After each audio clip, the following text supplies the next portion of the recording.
जब समय का संतुलन डगमगाने लगा, जब अधर्म ने केवल धरती ही नहीं आकाश तक अपनी छाया फैला दी, तभी एक नाम तीनों लोकों में भय का कारण बन गया, रक्तबीज।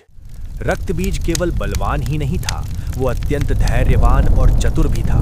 उसने समझ लिया था कि सीधी शक्ति से देवताओं को हराना कठिन है, इसलिए उसने पहले अपनी शक्ति को अपार बनाने का निश्चय किया। उसने वर्षों तक तप किया, धूप में खड़ा रहा, वर्षा में अडिग रहा, बर्फ में स्थिर रहा। अंततः ब्रह्मा प्रकट हुए। वर मांगो दैत्य, ब्रह्मा बोले। रक्तबीज ने कहा, प्रभु, मेरी हर रक्त की बूंद से मेरे समान एक और योद्धा उत्पन्न हो। ब्रह्मा ने वरदान दे दिया और उसी क्षण ब्रह्मांड में एक नई चुनौती जन्म ले चुकी थी। धीरे धीरे रक्तबीज ने अपनी शक्ति का परीक्षण शुरू किया। उसने सीमावर्ती राज्यों पर आक्रमण किया। जब शत्रुओं ने उसे घायल किया तो रक्त की बूंदें गिरीं और हर बूंद से एक नया रक्तबीज खड़ा हो गया। युद्ध भूमि में उसकी संख्या बढ़ती ही गई। राजा भागने लगे, जनता भयभीत हो उठी। रक्तबीज का आत्मविश्वास अब अहंकार में बदल चुका था। उसने ऋषियों के यज्ञों को तोड़ा, वेदों की ध्वनि को दबाने की कोशिश की।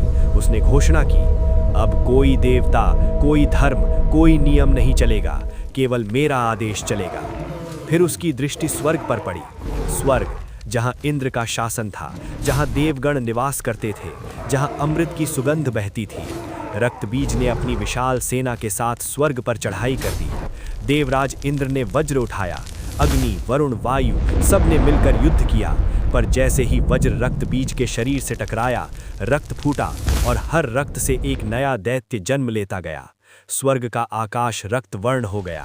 देवताओं की पंक्तियां टूट गईं। अंततः इंद्र को पीछे हटना पड़ा। रक्तबीज इंद्रासन पर बैठा। उसने गर्व से कहा, अब मैं ही स्वर्ग का स्वामी हूँ। देवता निराश होकर हिमालय की ओर गए। उन्होंने आदिशक्ति का आह्वान किया। उनकी करुण पुकार से आकाश में दिव्य प्रकाश फैल गया। उसी प्रकाश से प्रकट हुई मां दुर्गा, सिंह पर सवार, शस्त्रों से सुसज्जित, तेजस्वी और अडिग। देवी ने युद्ध का संकल्प लिया। उनकी गर्जना से पर्वत हिल उठे। रक्तबीज हंसा, मुझे कोई नहीं हरा सकता। युद्ध प्रारंभ हुआ। देवी के अस्त्र चले, रक्त की वर्षा हुई और फिर वही दृश्य, हर बूंद से नया रक्तबीज। क्षण भर में रणभूमि अनगिनत दैत्यों से भर गई। देवता फिर भयभीत हुए। तभी मां दुर्गा के मुखमंडल पर क्रोध की ज्वाला प्रकट हुई। उनकी भृकुटी से जन्म हुआ एक और दिव्य उग्र शक्ति का, मां काली। काली का रूप देखकर स्वयं आकाश भी कांप उठा। उनकी जिह्वा अग्नि समान थी। उनकी आंखें प्रलय की चेतावनी दे रही थी। दुर्गा ने आदेश दिया, हे काली, इसका रक्त धरती तक न पहुंचने पाए। अब युद्ध और भी भयंकर हो गया। दुर्गा वार करती, काली हर रक्त बूंद को पी जाती। रक्तबीज ने पहली बार भय महसूस किया।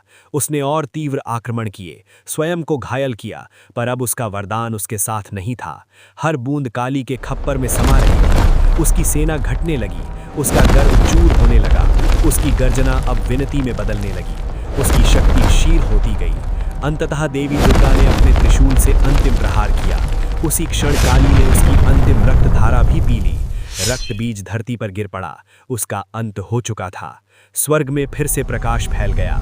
देवताओं ने स्तुति की। इंद्र को उनका सिंहासन वापस मिला और तीनों लोकों में ये सत्य अमर हो गया। अहंकार चाहे कितनी ही बार जन्म ले, चाहे वो हर रक्त बूंद से बढ़ता जाए, पर जब धर्म की रक्षा का समय आता है, तब आदिशक्ति स्वयं प्रकट होकर अधर्म का अंत करती है। वंदे वांछितलाभाय चंद्रार्धकृतशेखरां वृषारूढ़ां शूलधरां शैलपुत्रीं यशस्विनीं पूर्णेन्दुनिभां गौरीं मूलाधारस्थितां प्रथमदुर्गां त्रिनेत्रां पटाम्बरपरिधानां रत्नाकिरीटा नामालङ्कारभूषितां प्रफुल्लवदनां पालिनीं सर्वभयापहां शैलपुत्रीं शुभां वन्दे।